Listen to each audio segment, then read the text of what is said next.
Paglalagay ng camera at pagsiset up. Yung GoPro ang ilalagay dito? Ngayon nga ay kukunin na ang natatanging ebidensya. Bumalik ako dito sa Kabataan Foundation Building para malagyan natin ng CCTV camera. Ano kaya ang mga bagay at kababalaghan? Dito ay malalaman kung sino talaga ang makukunan. Nagsama ako ng mga kaibigan, mga experts sa kababalaghan, experts sa kalokohan. Ngayon, simulan na natin. Gamit ang cellphone camera na to, isang GoPro, power bank. To budget lang tayo. Cellphone lang ang meron ako. Ilalagay natin sa cellphone para hindi agad malobat. Diyan kaya? Dito na tayo. Taas na lang. Sige, pwede na dyan. Doon sa taas pwede. Hindi yung isa dito. Okay, patok ka sa kanal. Yung pagpasok Oo. kita. Yung GoPro sa natin ilalagay. Dito yung GoPro. Saan dito? Dito. Okay, para medyo tagulang ano. Kasi usually dito marami nagaganap. Pangkabit, di ba tayo dyan yung pandikit? Oh, meron. Ngayon, nahanapan na namin pwesto kung saan pwede ilagay. Ito naman sa may CR, saan kaya pwede? Dito yung isa. Hindi na halata yan. Okay. Isisingit na lang. Sis yung GoPro ang ilalagay dito? Hindi, yung cellphone dito. Sa taas. Kasi maluwang ang buha ng cellphone eh. Mas maluwag siya. Okay. Dito yung GoPro para naka-wide siya. Guys, ko muna ipakilala sa inyo, aking uncle, Detective Mori. Pwede naman dito, idol, kasi meron ako na, mistake din ako. Oo. Oh, dito. Sa pinakang dulo. Yes, dito. Kaya dapat kahit sana, dito lang natin ilagay sa, kahit dito lang, yung Dito. Tapos din yung sinabi ni Kogoro Mori Katribo. Doon sa parting yun. Kasi may butas siya eh, di ba? Dito natin lalagay yung cellphone. Sa taas. Ah, sa taas. Oh, siguro lagyan na lang natin ng camouflage para hindi makita. 3, 2, 1. Ngayon nga ay sinisimulan ng akyatin. Masigurado paglalagay ng camera at pagsiset up. Bagaman kailangan nyo lang magdahan-dahan, dapat ay walang nakakaalam. Okay ka lang dyan. Camera. Yan. Para dito pagpasok. Pagpasok yan, idol, no? Magiging effective ba yan? Effective yan. Gamit ang bagay na ito, siya naman pampatibay para hindi malaglag, nilagay na camera. Padaming charge, pang matagalan talaga. Goro Mori, kunin mo ang pampatibay na ito. Gamit ang paa niya. Alright, at ito na ang pampatibay.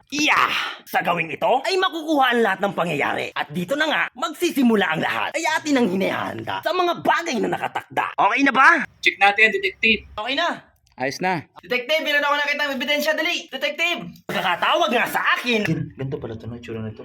First time ko lang makita ng ganito. Bago pa lang siya. Bago pa lang bukas.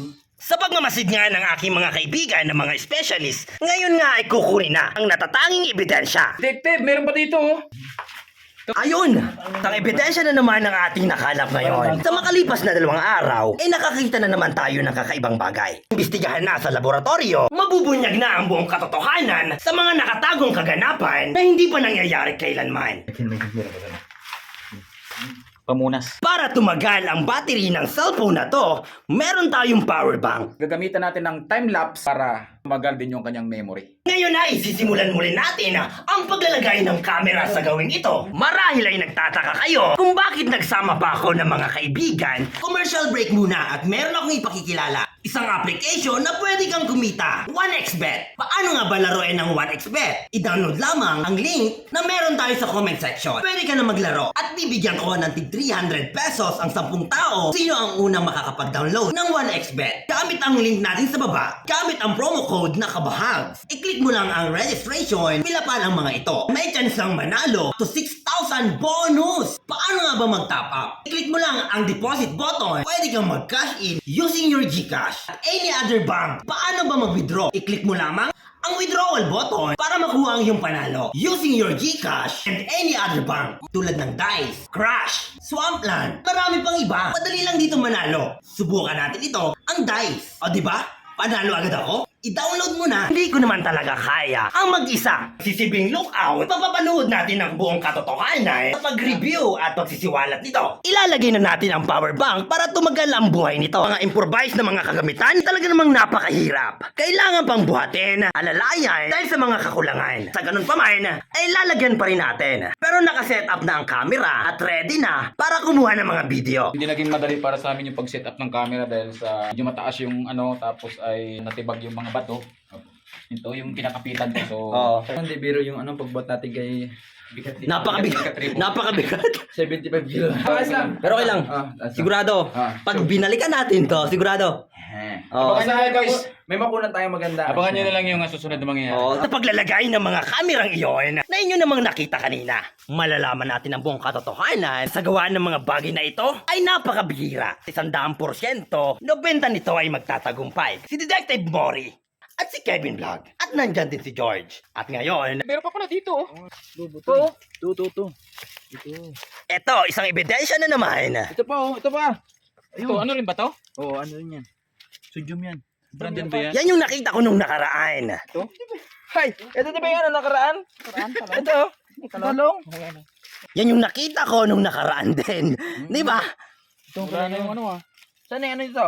Parang Mukhang Hindi ko lang alam kasi ginamit na. parang nawala na yata eh. Mukhang nagamit na yata. Milk tea May pa. milk tea? Ito. Sabi ko sa inyo eh, ayan oh. Ayun. Okay, oh, bago lang oh. Bago lang. Scripted daw yung mga video ko. Ano masasabi mo? So, bago lang to. Bago lang to. Bago lang. Ano masasabi mo? Amazing. Ha? Amazing. Since nakita mo yung lokasyon dahil first time yung pumunta dito, hindi ba mga kasama? First time ko rin makakita ng ano, ng Ebidensya. ebidensya. First time ko makakita ng ebidensya. Kung hindi ka pa nakaka-follow sa video na to, mag-like and share ka na para lagi kang updated sa mga susunod nating video. Ang Kabataan Foundation Building ay nasa harapan namin. Handa nang reviewin sa mga susunod na araw.